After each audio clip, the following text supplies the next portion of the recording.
ಅವ್ರ ಹತ್ರ ಮಾತಾಡ್ಬೋದಾ? ಹಾಯ್, ನಿನ್ನ ಹೆಸರು? ಹಾಂ, ಕುಮಾರಿನ್. ಎಷ್ಟು ವಯಸ್ಸು? ಏಜ್ ಎಷ್ಟು? 10. ಸ್ಕೂಲ್ಗೆ ಹೋಗ್ತೀಯಾ? ಯಾವ ಕ್ಲಾಸು? 4th standard. ಓಕೆ, ನಿನ್ನ ಫೋಟೋಸ್ ತೆಗಿಲ್ಲ?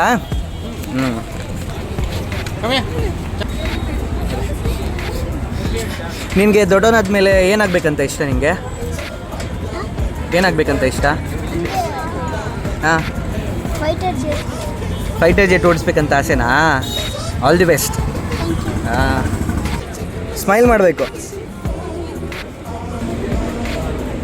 ಹೇಗಿದೆ? ಚೆನ್ನಾಗಿದೆಯಾ? ಇಷ್ಟ ಆಯ್ತಾ? ಹಾಂ.